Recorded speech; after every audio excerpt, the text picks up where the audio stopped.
그들은 한밤중에 실려왔고 그 후 복도 쪽 병실 환자들은 러시아인의 소리를 밤새도록 들었다. 어디를 맞았대요? 프레이저 씨가 야간 근무 간호사에게 물었다. 허벅지 쪽인 것 같아요. 다른 한 사람은 어때요? 그 사람은 죽을 것 같아요. 어디를 맞았는데요? 복부 쪽에 두 발이요. 총알 한 발만 찾았어요. 그들은 사탕무 농장 일꾼들로 한 사람은 멕시코인이고 또 한 사람은 러시아인이었다. 두 사람은 밤새 영업하는 식당에 앉아 커피를 마시고 있었는데 누군가 문을 열고 들어와서 멕시코인을 쏘기 시작했다. 러시아인은 테이블 아래로 기어 들어갔지만 복부에 두 발을 맞고 바닥에 쓰러진 멕시코인을 겨냥해서 쏜 총알이 빗나가면서 그도 총에 맞고 말았던 것이다. 신문지에는 그렇게 쓰여 있었다.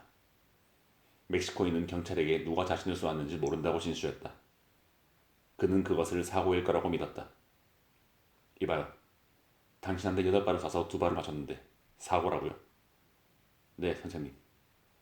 카에타노 루이스라는 멕시코인은 말했다. 그가 날 쏜 건 사고라고요. 귀찮아 죽겠네.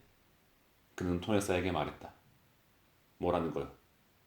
침대 건너편의 통역사를 보며 형사가 물었다. 사고였다는데요. 이제 죽어가고 있으니 사실대로 말하라고 전해줘요. 형사가 말했다. 그러죠. 카에타노가 대답했다. 하지만 너무 아파서 말을 많이 하지 않는 게 좋을 것 같다고 전해주십시오. 자기는 사실을 말하고 있대요. 통역사가 말했다. 그런 다음 형사에게 자신있게 말했다. 이 사람은 누가 자기를 쏘았는지 모릅니다. 뒤에서 쐈으니까요. 그렇죠. 형사가 말했다. 압니다. 하지만 왜 총알이 모두 앞에서 지나갔을까요? 몸을 휙 돌렸나 보죠. 통역사가 말했다. 잘 들어요. 형사는 가에타노의 코에 거의 닿을 정도로 손가락을 까딱까딱 흔들면서 말했다. 송장 같은 얼굴에 밀랍빛이 도는 노란 코가 툭 튀어나와 있었고 눈은 매 눈처럼 살아있었다. 난 누가 당신을 쏘았는지 관심이 없소. 다만 이 사건을 깔끔하게 처리해야 한단 말이오. 당신을 쏜 사람이 처벌받는 걸 원치 않소. 이렇게 전해줘요. 그는 통역사에게 말했다. 누가 당신을 쐈는지 말하래요. 그만 좀 하라고 해요.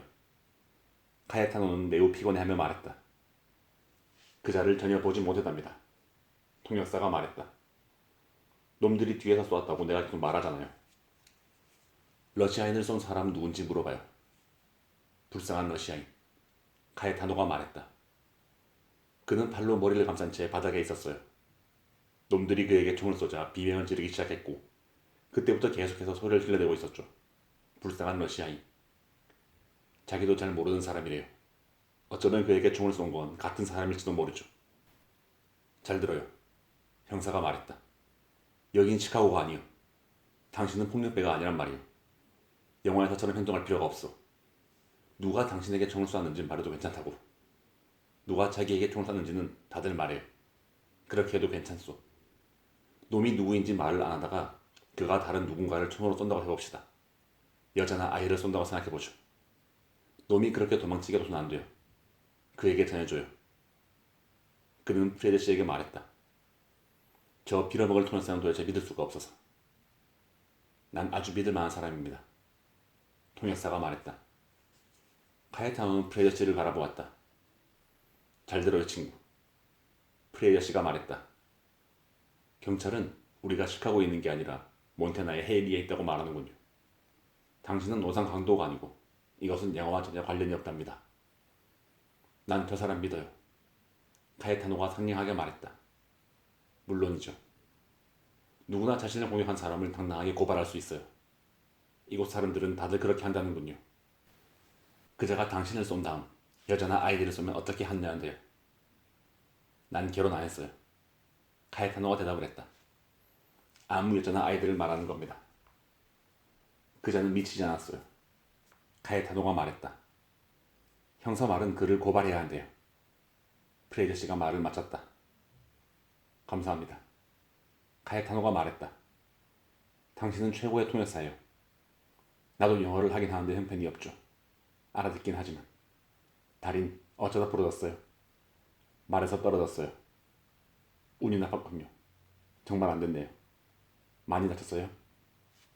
지금은 괜찮아요. 처음엔 그랬지만. 내 부탁 좀 들어주셔, 친구.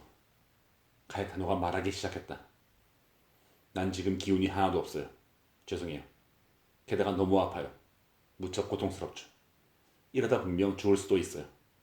제발 이 형사 좀 여기서 내보내줘요. 너무 피곤하거든요. 그는 옆으로 돌아눕는다더니 가만히 있었다. 형사님이 말한 걸 전부 그대로 전했어요. 그런데 진짜로 누가 자기를 쐈는지 모르고 자기가 지금 기운이 하나도 없으니 질문을 나중에 해달라고 전해달라는데요. 프레이저 씨가 말했다. 나중이면 그가 죽을지도 모릅니다. 그럴 가능성이 높죠. 그래서 지금 질문을 하고 싶은 겁니다.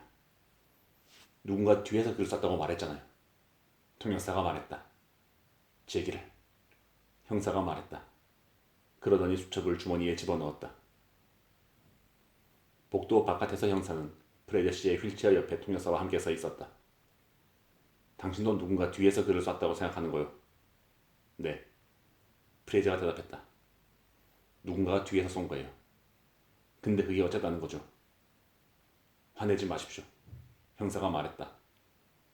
나도 스페인어 좀 했으면 좋겠네. 배우시지 그래요. 화낼 것까지는 없잖소. 스페인어로 질문한다고 죄의 무게 있는 것도 아니고. 스페인어를 할 수 있다면야 상황이 조금 달라지겠지만. 형사님은 스페인어를 할 필요가 없어요. 통역사가 말했다. 난 아주 믿을만한 통역사니까요. 빌어먹을. 형사가 말했다. 그럼 이만 나중에 올 거니까 또 봅시다. 감사합니다. 난 언제든 있을 겁니다. 당신 괜찮겠죠? 정말 운이 나빴어요. 억세게 운이 안 좋았네요. 뼈를 이어붙인 후로는 좋아지고 있어요. 네. 하지만 꽤 걸리잖아요. 꽤 오래 걸리던데. 누가 당신 뒤에서 총을 쏘게 두지 마십시오. 맞아요. 그가 말했다. 지당하신 말씀입니다. 당신이 화를 내지 않아서 기쁘네요. 잘 가요. 프레이저 씨가 대답했다. 프레이저 씨는 오랫동안 카에타노를 보지 못했지만 아침마다 세실리아 수녀가 그에 대한 소식을 전해주었다. 아프다는 말은 하지 않았지만 수녀 말에 따르면 현재 상태가 아주 심각한 모양이었다. 그가 복막염에 걸렸기 때문에 다들 그가 살 수 없을 거라고 생각했다. 불쌍한 카에타노. 그녀가 말했다. 손도 아주 곱고 얼굴도 잘생긴 데다 불평도 전혀 하지 않았는데 이젠 냄새가 정말 지독해졌다. 그는 손가락으로 자기 코를 가리키며 웃으면서 고개를 흔들었다고 그녀는 말했다. 그는 냄새 때문에 기분이 좋지 않았다. 얼마나 민망해 하는지. 세실리아 수녀는 말했다. 아, 그는 그렇게 착한 환자였어요. 미소도 잃지 않았고요. 하나님께 고해를 드리러 가진 않았지만 기도를 하겠다고 약속했죠. 병원에 입원한 후 그를 보러 온 멕시코인은 한 명도 없었어요. 러시아인은 주말에 태어날 예정이고요. 그 러시아인에게는 아무 느낌도 없어요. 세실리아 수녀는 말했다. 불쌍한 사람. 물론 그 사람도 고통스러워했답니다. 기름이 잔뜩 묻은 더러운 총알이라서 상처가 감염됐지만 소란을 많이 피웠고 그래도 난 그런 중환자들이 좋아요. 카에타노. 그 사람도 중환자죠. 오, 지독히도 심한 중환자. 도저히 손을 쓸 수 없는 중증 환자죠. 무척 가냘프고 인약하게 생겼고 제 손으로 어떤 일도 해본 적이 없어요. 그는 사탕무 농장 일꾼이 아니에요. 그가 사탕무 농장 일꾼이 아니라는 걸 알아요. 그의 손을 매끈했고 굳은 살 하나 없다니까요. 그는 중환자예요. 이제 바로 내려가서 그를 위해 기도하려고요. 불쌍한 카에타노. 그는 끔찍한 시간을 겪으면서도 소란 한 번 피운 적이 없어요. 어째서 그런 사람에게 총을 쏴야 했을까요? 아, 불쌍한 카에타노. 바로 내려가서 그를 위해 기도해야겠어요. 그녀는 즉시 내려가서 그를 위해 기도를 했다. 병원에서는 땅바위가 질 때까지 라디오가 제대로 작동하지 않았다. 땅속에 광석이 많이 묻혀 있었고 산 주변에도 그런 게 지천으로 깔려있기 때문이라고들 하는데 아무튼 밖이 어두워지기 전에는 라디오가 잘 안 나왔다. 하지만 밤에는 라디오가 아주 잘 나왔고 한 방송국 방송이 끝나면 좀 더 서쪽에 위치한 지역 방송을 듣곤 했다. 마지막으로 들을 수 있는 방송은 워싱턴 시애틀 방송이었는데 시차 때문에 새벽 4시 방송 종료 멘트가 나올 때 병원은 새벽 5시였다. 6시에는 미니애폴리스 아침 방송 악사들의 연주를 들을 수 있었다. 이건 역시 시차 때문이었다. 프레이저 씨는 악사들이 스튜디오에 도착한 장면을 떠올리거나 그들이 새벽에 날이 밝기 전 악기를 들고 전차에서 내리는 모습을 그려보는 걸 좋아했다. 어쩌면 그건 착각일지도 모른다. 그들은 악기를 연주하는 곳에 늘 두고 다니는데 악기를 가지고 다닌다고 생각했을 수도 있으니 말이다. 그는 미니애폴리스에 가본 적도 없었고 아마 그곳에 갈 일도 없을 거라고 생각하지만 그곳에 일어나진 풍경이 어떤지 잘 알고 있었다. 병원 창밖을 내다보면 회전초들이 눈을 헤치고 자라있는 들판과 진흙투성이의 벌거숭이 언덕이 눈앞에 펼쳐졌다. 어느 날 아침 의사가 프레저 씨에게 눈밭에 나와있는 꿩 2마리를 보여주겠다고 창문 쪽으로 침대를 끌어당기다가 그만 독서용 스탠드가 철제 침대 틀에서 떨어지면서 프레저 씨의 머리를 강타한 일이 발생했다. 지금이야 그 일이 재미있게 들리지 않지만 당시에는 정말 웃겼다. 사람들은 모두 창밖을 바라보고 있었고 아주 유능한 그 의사가 꿩들을 가리키면서 침대를 창문 쪽으로 끌어당기자 마치 희극의 장면처럼 나무로 만든 스탠드 아랫부분이 프레저 씨의 머리 위를 강타하면서 바로 뻗어버리게 했으니 사람들이 이러한 이유는 바로 치료 때문인데 그 치료와는 정반대가 되는 일이 벌어진 셈이다. 다들 그 일을 아주 재미있어 하면서 프레저 씨와 의사를 놀려먹는 용도로 생각했다. 병원에서는 농담을 포함한 모든 게 훨씬 단순했다. 침대를 돌리면 반대편 창밖을 통해 옅은 안개가 모락모락 피어오르는 개울과 겨울 눈이 쌓인 진짜 산처럼 보이는 도슨산을 볼 수 있었다. 휠체어를 타기에는 아직 무리라는 진단이 있은 후 볼 수 있었던 광경은 그 두 가지였다. 사실 이번에 있을 때에는 침대에 누워있는 것이 가장 좋다. 겨우 두 가지 경치뿐이지만 온도 조절이 가능한 방에서 여유있게 그것들을 구경하는 편이 다른 환자들을 기다리거나 아니면 그냥 방치된 후덥지근한 빈 방에 휠체어를 타고 드나들면서 몇 분 동안 많은 경치들을 보는 것보다 훨씬 낫기 때문이다. 오랫동안 한 방에만 있다 보면 어떤 경치든 대단한 가치를 지니게 되고 아주 중요해지면서 바꾸고 싶지도 않고 심지어 다른 각도로 볼 생각도 하지 않게 된다. 마치 라디오에서 좋아하는 특정 프로가 생기면 그 프로는 환영하면서 새로운 프로는 몹시 싫어하는 것과 같은 이치다. 그해 겨울 그들이 가장 좋아했던 곡은 Sing Something Simple, 싱송걸, Little White Lies였다. 그 외에 다른 곡은 별로라고 프레저 씨는 생각했다. 베티 코웨드라는 곡도 마음에 들긴 했지만 그 가사들의 패러디가 저도 모르게 프레저 씨에게 떠올랐고 그 노래를 좋아할 사람이 아무도 없을 정도로 그 곡은 계속해서 점점 외설적으로 변해갔다. 결국 그 곡은 그만 듣고 축구 중계로 돌려버렸다. 아침 9시가 되면 병원에서는 엑스레이 장비를 사용하기 시작했다. 그 전까지는 헤일리 방송이라도 나왔지만 그때부터 라디오는 무용지물이 되어버렸다. 라디오를 가지고 있는 헤일리의 많은 사람들은 자기들의 아침 수신 상태를 엉망으로 만드는 병원의 엑스레이 장비에 대해 항의했고 사람들이 라디오를 사용하지 않을 때 병원 장비를 사용하지 않는 것에 대해 유감스럽게 생각했지만 어떤 조치도 취해지지 않았다. 라디오를 꺼야 할 때가 되자 세실리아 수녀가 들어왔다. 세실리아 수녀님, 카에타는 왔대요. 프레저 씨가 물었다. 오, 상태가 아주 안 좋아요. 제정신이 아닌가요? 아니요. 하지만 죽을 것 같아요. 괜찮으세요? 너무 걱정돼요. 그를 보러 온 사람이 하나도 없다는 거 알고 있나요? 그런 멕시코인들의 걱정 때문에 그는 개처럼 죽는군요. 진짜 지독한 사람들이야. 오늘 오후에 경기 중계가 있는데 올라와서 들으실래요? 이런, 아니요. 그녀가 말했다. 너무 흥분할 것 같아서 예배실에서 기도하고 있을게요. 이번 중계는 아주 잘 들릴 거예요. 프레저 씨가 말했다. 해안지방에서 열리는 시합이고 시차 때문에 늦으셔야 할 테니까 잘 들릴 겁니다. 오, 아니요. 난 안 들을래요. 월드 시리즈를 보면 거의 기진맥진한다니까요. 아틀레틱스 팀이 공격할 때 나는 큰 소리로 기도를 하고 있어요. 오 주여, 이들의 성구안을 인도해 주십시오. 오 주여, 한 방 날리게 해주시옵소서. 오 주여, 무사히 안타치게 해주시옵소서. 그러고 나서 그들이 세 번째 경기에서 멜로가 되었을 때 당신도 알다시피 그건 내게 너무 무리였어요. 오 주여, 저 선수가 경기장 밖으로 공을 쳐내게 해주시옵소서. 오 주여, 펜스를 깨끗하게 넘기게 해주시옵소서. 그러다가 카디너스 팀의 공격 차례가 되자 너무 두려웠어요. 오 주여, 저들이 공을 보지 못하게 해주시옵소서. 오 주여, 어렴풋하게라도 볼 수 없게 해주시옵소서. 오 주여, 저들이 삼진 아웃이 되게 해주시옵소서. 그런데 이번 시합은 더 심하죠. 노트르담이잖아요. 우리의 성공 말이야. 안 돼요. 전 예배실에 있을게요. 성모 마리아를 위해서. 그들은 우리 성모 마리아를 위해 뛰고 있어요. 난 당신이 언젠가 성모를 위한 글을 썼으면 해요. 당신은 할 수 있어요. 그럴 수 있을 거라는 걸 믿어요. 프레이저 씨. 난 성모 마리아에 대해 작품을 쓸 만큼 아는 게 없어요. 게다가 이미 거의 다 나왔었잖아요. 프레이저 씨가 말했다. 수녀님은 내 글 쓰는 방식을 좋아하지 않을걸요. 성모께서도 그것에 관심이 없을 테고. 언젠가는 그분에 대해 쓰게 될 거예요. 수녀가 말했다. 그렇게 될 거라고 믿어요. 당신은 우리 성모 마리아에 대해 쓰셔야 합니다. 수녀님, 올라오셔서 경기를 들으시는 게 좋겠어요. 그건 내게 너무 무리예요. 안 돼요. 예배실에서 내가 할 수 있는 거나 하고 있을게요. 그날 오후 시합이 5분 정도 진행되고 있을 때 견습 간호사가 병실로 들어와 이렇게 물었다. 경기가 어떻게 돼가고 있는지 세실리아 수녀님이 알고 싶으시대요. 이미 득점했다고 전해줘요. 잠시 후 견습 간호사가 다시 병실로 들어왔다.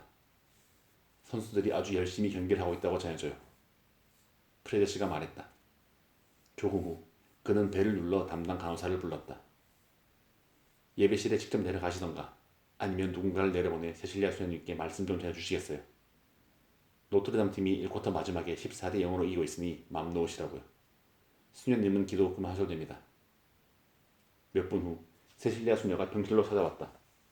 그녀는 아주 흥분한 상태였다. 14대 0이라니 무슨 말이에요?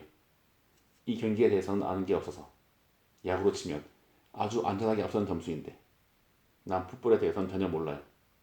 그 점수가 아무 의미가 없을지도 모르잖아요. 다시 예배실로 들어가서 끝날 때까지 기도나 해야겠어요. 노트르담 팀이 그들을 이겼어요. 프레이저 씨가 말했다. 장담해요. 여기 계시면서 저랑 같이 들어요. 아니요. 그녀 말했다. 난 바로 예배실로 내려가서 기도나 할래요. 프레이저 씨는 노트르담 팀이 점수를 낼 때마다 소식을 전했고 마침내 날이 어두워진 지 한참 후에 최종 결과가 나왔다. 세실리아 수녀님은 뭐하세요? 다들 예배실에 계세요. 간호사가 말했다. 다음날 아침 세실리아 수녀가 들어왔다. 그녀는 아주 즐거워하며 자신감이 넘쳐 있었다. 난 그들이 우리 성모님을 이길 수 없다는 걸 알고 있었어요. 그녀가 말했다. 이길 수 없다 맞아요. 카에타노도 좋아졌어요. 많이 좋아졌어요. 이제 방문객도 올 거예요. 아직까지는 그들을 만날 수 없지만 방문객이 오면 그의 기분도 더 좋아지게 될 거고 자기 나라 사람들에게 잊히지 않았다는 것도 알게 될 겁니다. 난 경찰서에 가서 그 오브라이언이라는 남자를 만나 불쌍한 카에타노의 병난을 위해 멕시코인 몇 명을 보내달라고 부탁했어요. 오늘 오후에 몇 사람을 보내줄 거예요. 그럼 불쌍한 카에타노도 기분이 좀 나아지겠죠. 아무도 그를 보러 오지 않았다는 건 너무해요. 그날 오후 5시경 멕시코인 3명이 병실에 찾아왔다. 들어가도 될까요? 덩치가 가장 큰 남자가 물었다. 그는 입술이 매우 두툼했고 두실두실 살이 찐 편이었다. 물론이죠.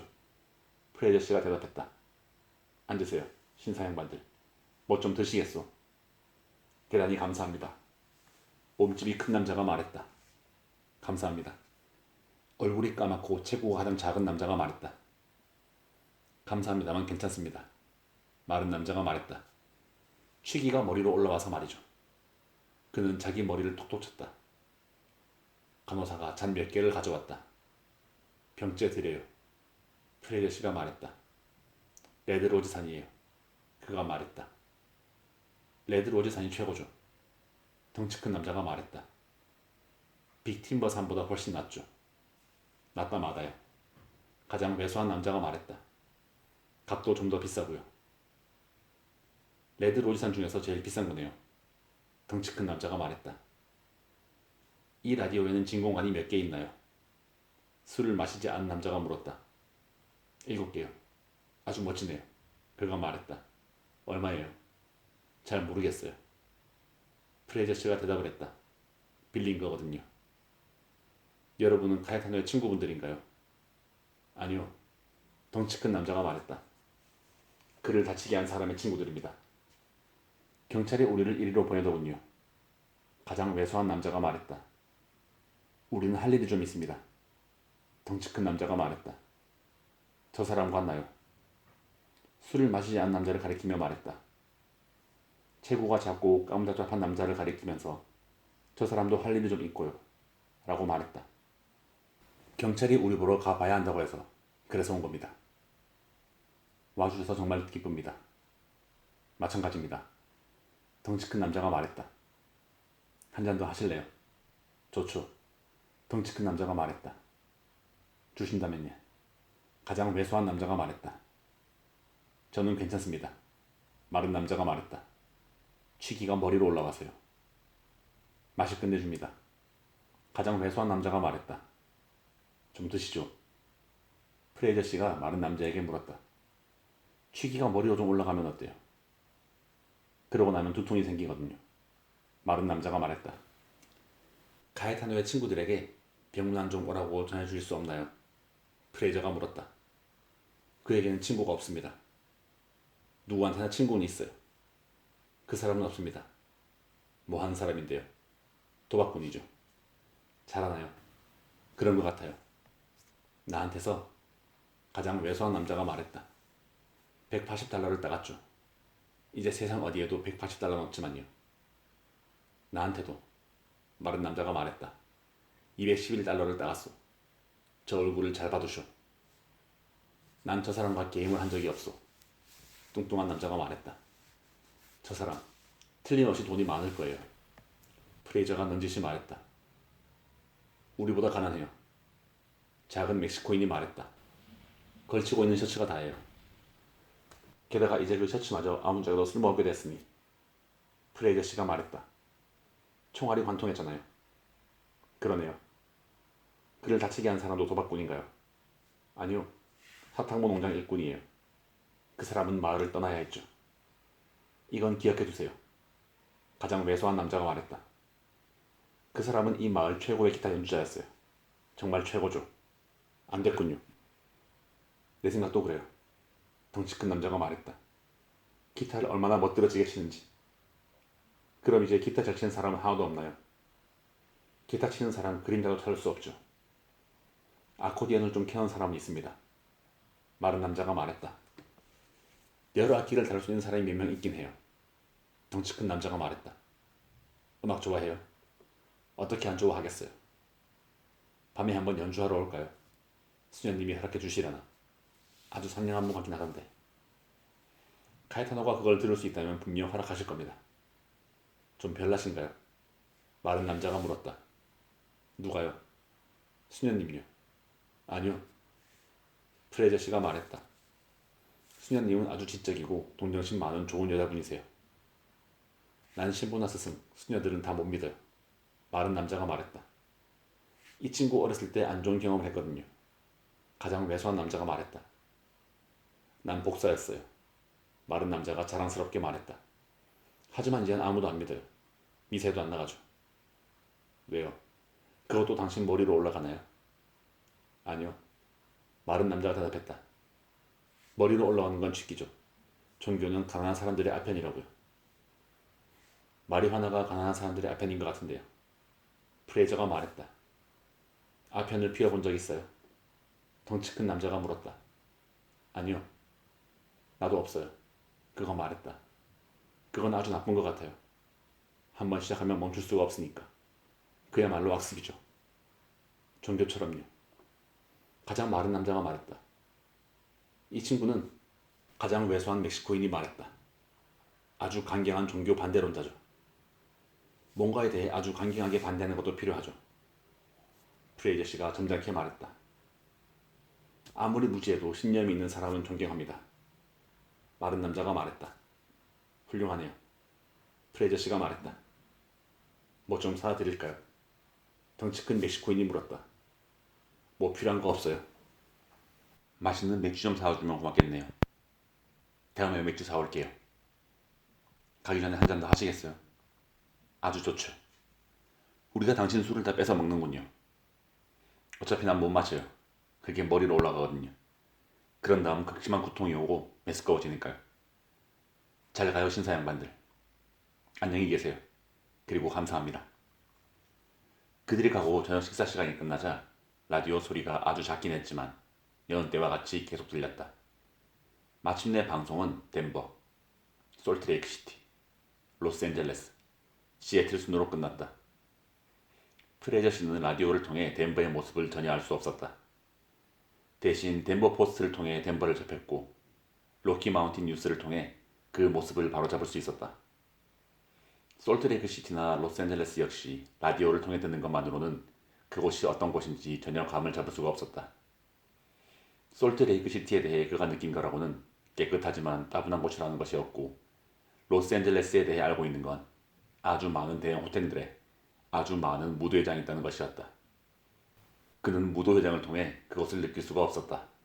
하지만 시애틀에 대해서는 아주 빠삭했다.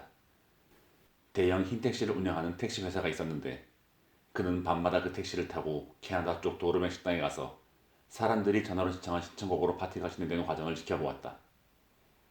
그는 매일 밤 2시부터 시애틀에 살았고 각양각색의 사람들이 신청한 음악들을 들었다.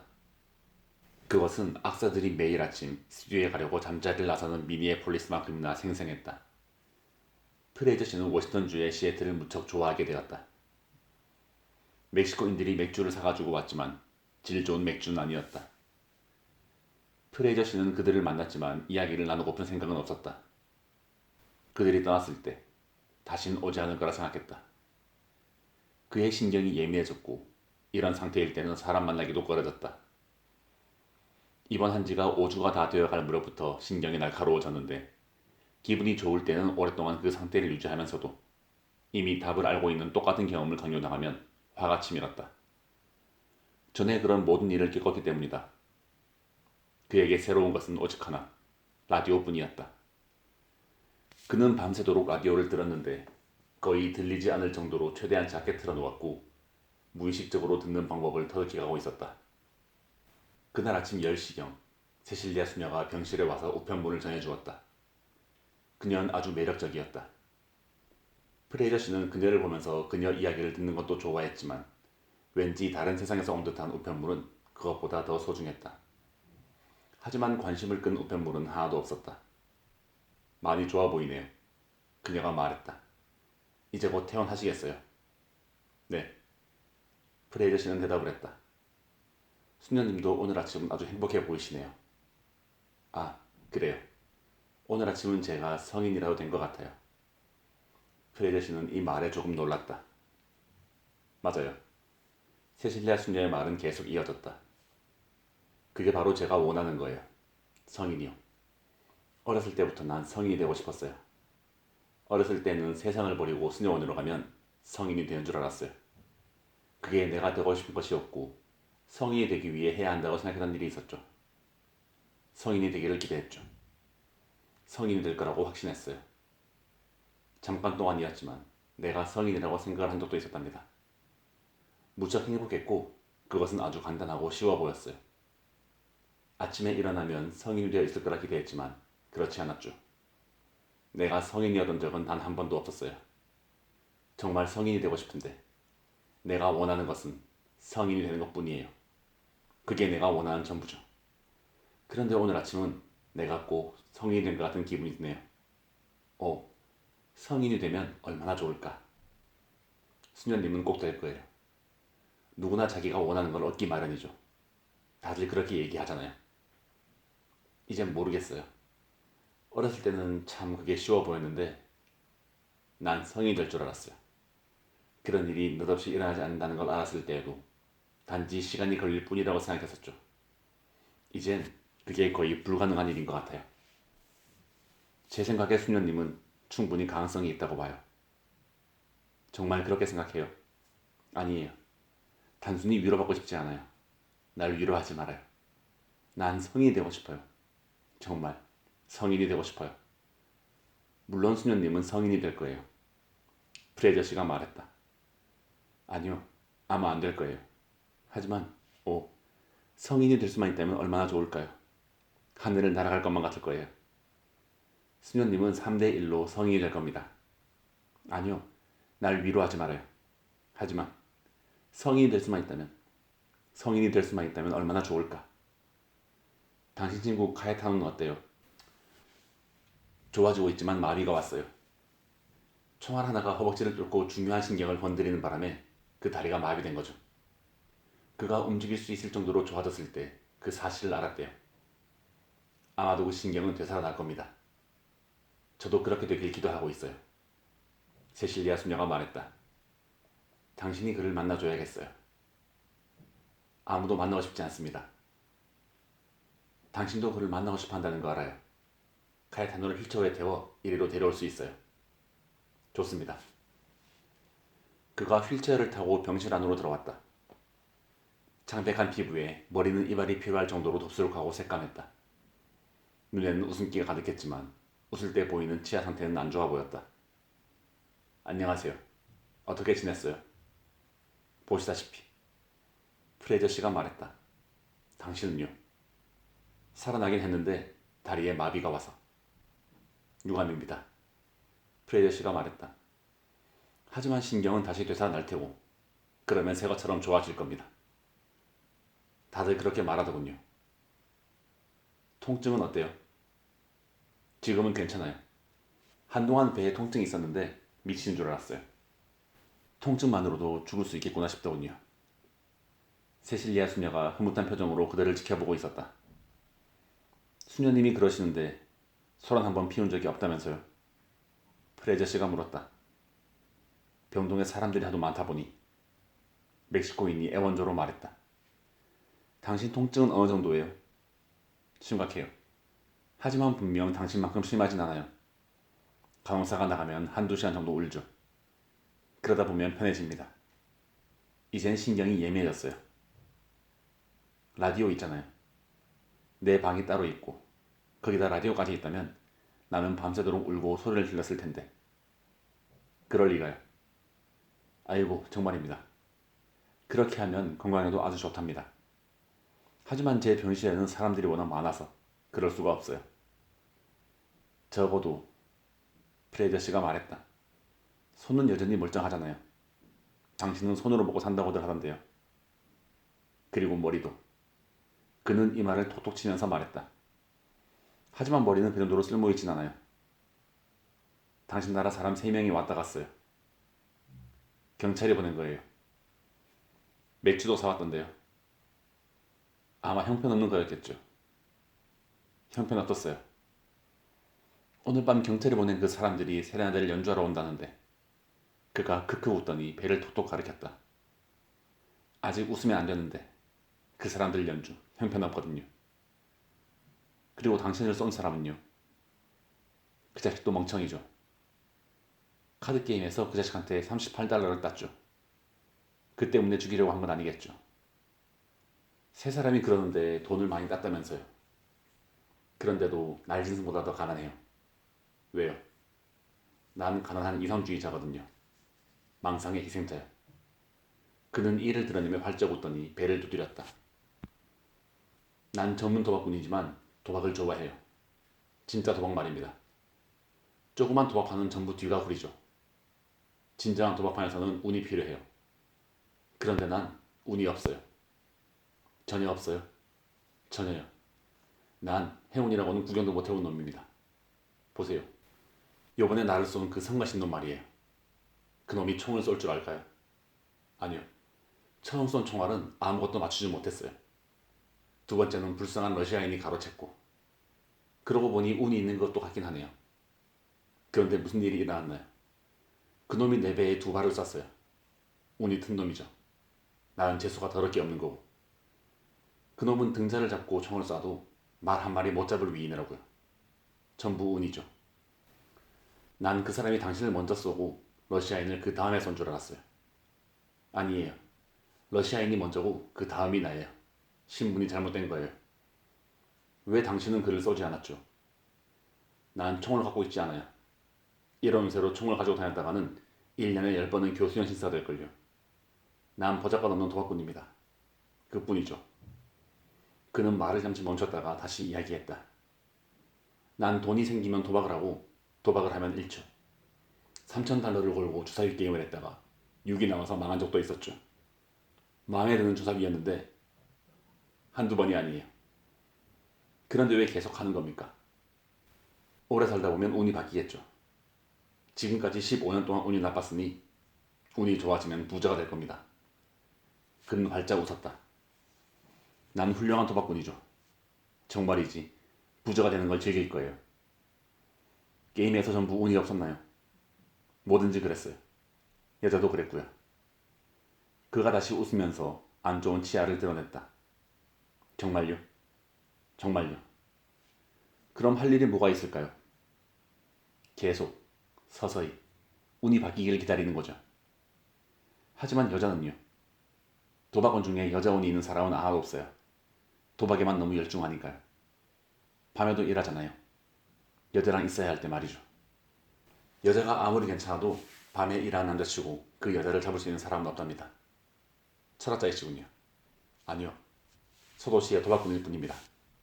한 작은 도시, 그리고 다른, 또 다른, 그 다음엔 큰 도시, 그리고 다시 시작하는 거죠.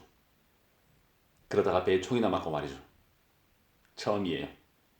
그가 말했다. 이런 일은 딱 한 번뿐이었다고요. 자꾸 말 시켜서 피곤하죠?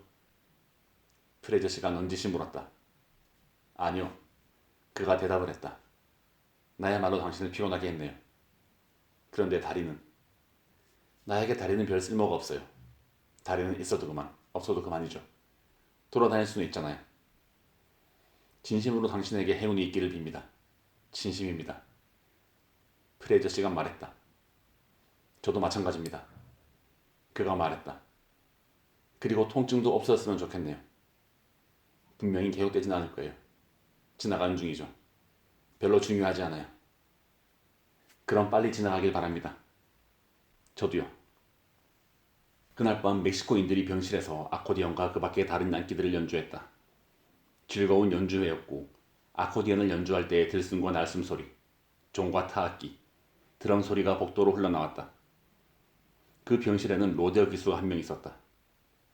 먼지 날리는 무더운 오후에 수많은 관중들이 지켜보는 가운데 미드나이트에 로데오 경기에 출연했던 그였지만 지금은 허리가 부러진 상태고 태어날 정도로 상태가 좋아지면 가죽일이나 등나무 의자 만드는 일을 배울 생각이었다.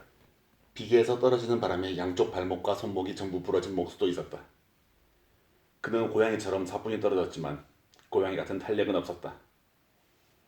그가 다시 일을 할 수 있도록 병원에서 치료해 줄 수는 있겠지만 시간이 꽤 오래 걸릴 것이다. 농장에서 온 16살 소년도 있었다. 다리가 부러져 병원에 왔는데 잘못 맞추는 바람에 다시 부러질 지경이었다. 소도시 도박꾼으로 다리가 마비된 카에타노 루이스도 있었다. 프레이저 씨는 복도 아래쪽에 경찰을 보냈다는 멕시코인들의 음악 연주에 사람들이 웃고 떠드는 소리를 들었다. 멕시코인들은 즐거운 시간을 보내고 있었다. 그들은 아주 흥분한 상태로 프레이저 씨를 찾아와 듣고 싶은 곡이 있는지 알고 싶어 했다. 그들은 자발적으로 연주를 하기 위해 밤에 2번 더 방문했다. 그들의 마지막 연주날, 프레이저 씨는 문을 연 채로 방에 누워 있으면서 그 시끄럽고 형편이 없는 연주를 들으면서도 여러 가지 생각들이 꼬리를 물고 이어졌다. 그들이 어떤 연주를 원하는지 알고 싶어 했을 때 그는 쿠카라차를 신청했다. 정신을 잃게 할 만큼 불길한 민첩함과 고요함이 아주 많은 곡조에 묻어 있었다. 그들의 연주는 요란했지만 감동적이었다. 프레이저 씨 생각에 그 곡은 대다수 비슷한 곡들보다 훨씬 괜찮긴 했지만 느낌은 별반 다르지 않았다. 이런 감정이 끼어드는데도 불구하고 프레이저 씨의 생각은 계속 이어졌다. 대개 그는 글을 쓸 때를 제외하고는 가능한 생각하는 것을 피했는데 지금 연주하고 있는 사람들에 대해 그리고 왜소한 멕시코인이 한 말에 대해 생각을 하고 있는 중이었다. 종교는 사람들의 알편이다. 그는 성질 더러운 그 조그만 술집 주인 말도 믿었다. 맞아. 음악도 사람들의 알편이다. 머리에 취기가 오른다는 그 친구는 그 생각은 미처 못한 것 같다.